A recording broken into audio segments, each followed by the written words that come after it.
सुप्रभात बच्चों। आज हम ये संसार पुस्तक है नेहरू जी का पत्र पढ़ रहे हैं। इसके विषय में हम आगे पढ़ेंगे।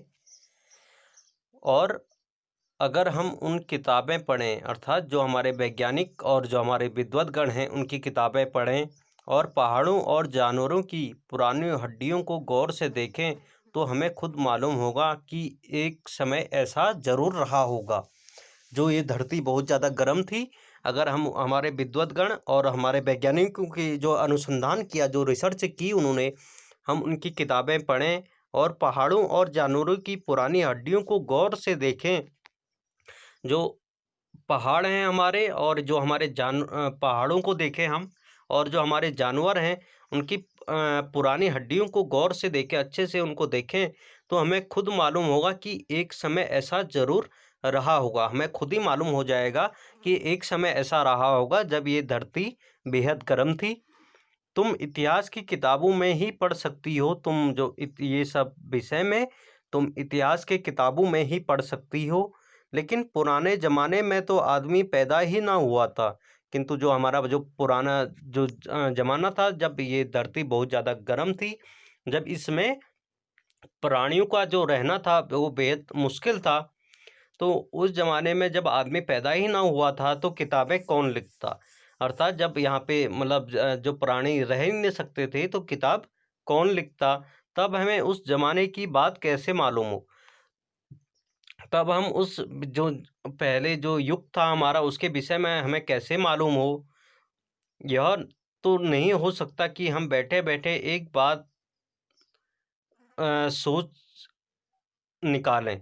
हम यह जो बैठे बैठे यह तो नहीं हो सकता कि हम उस विषय में ऐसा सोच निकालें, और क्योंकि उस समय कोई आदमी नहीं था तो किताबें नहीं लिखी गई, या उन हमें उस ज़माने के विषय में पता नहीं चल पाया, तो हम बैठे बैठे एक बात नहीं सोच सकते, एक सोच नहीं निकाल सकते। यह बड़े मज़े की बात होगी, क्योंकि हम जो चीज़ चाहते सोच लेते और सुंदर परियों की कहानी गढ़ लेते। यह बात तो बहुत मज़े की होती, क्योंकि जब हम किसी चीज़ को सोच लेते हैं, जैसे हम कोई बात सोच लेते हैं, सुंदर परियों की, जो परियों की कहानी है उसको गढ़ लेते हैं, मतलब अपने आप कोई कहानी बना लेते हैं कि पहले ऐसा था या पहले ऐसा हुआ होगा। लेकिन जो कहानी किसी बात को देखे बिना ही गढ़ ली जाए, वह ठीक कैसे हो सकती है। अगर हम किसी जो बिना देखे किसी कहानी को हम कोई कहानी बना लेते हैं, तो वह किसी सत्य घटना पर आधारित नहीं हो सकती। उसके सच होने की, उसके सत्य होने की कोई सत्य होने का कोई प्रमाण हमारे पास नहीं होता। लेकिन खुशी की बात है कि उस पुराने ज़माने में लिखी हुई किताबें न होने पर भी कुछ ऐसी चीज़ें हैं जिनसे हम उतनी ही बातें मालूम होती हैं जितनी किसी किताब से।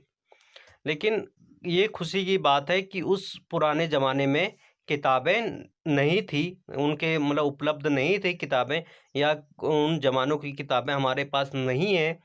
लेकिन कुछ चीज़ें ऐसी हैं जिनसे हमें उतनी ही लेकिन कुछ चीज़ें ऐसी हैं जिनसे हमें उतनी ही बातें मालूम होती हैं जितना किसी किताब से होंगी। वो सभी बातें हमें मालूम हो जाती हैं। ये पहाड़, समुद्र, सितारे, नदियाँ, जंगल, जानवरों की पुरानी हड्डियाँ और इसी तरह की और भी कितनी ही चीज़ें हैं। जो हमारे पहाड़ हैं, समुद्र हैं, सितारे हैं, नदियाँ हैं, जंगल हैं, जानवरों की पुरानी हड्डियाँ, जब ये धरती गर्म रही होगी तो इसमें जीवन बेहद ही कठिन था। तो उनकी जो पुरानी हड्डियाँ जो गर्मी से मतलब गल गई होंगी, वो मर गए होंगे, उनकी जो हड्डियाँ अवशेष बचे हैं, वो चीज़ें हैं जिनसे हमें दुनिया का पुराना हाल मालूम हो जाता है कि ये दुनिया ऐसी थी। वो हाल हमें मालूम हो जाता है। मगर हाल जानने का असली तरीका यह नहीं है कि हम केवल दूसरों की ही किताबें पढ़ लें, बल्कि खुद संसार रूपी पुस्तक को भी पढ़ें। मगर दुनिया का हाल जानने के लिए यह असली तरीका नहीं है, यह मतलब सही नहीं है कि हम दूसरों की किताबों लिखी किताबों को ही पढ़ें।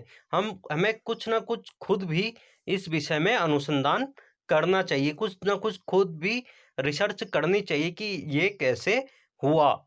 मुझे आशा है कि पत्थरों और पहाड़ों को पढ़कर तुम थोड़े ही दिनों में उनका हाल जानना सीख जाओगी। और मेरी तुमसे उम्मीद है, मेरी तुमसे आशा है, जो अपनी बेटी इंदिरा को कह रहे हैं पंडित जवाहरलाल नेहरू, कि तुम कुछ ही दिनों में पत्थरों और पहाड़ों को पढ़कर जो पत्थर हैं और जो पहाड़ हैं उनके विषय में जानकर उनका हाल जानना सीख जाओगी। उनके विषय में तुम जानना सीख जाओगी।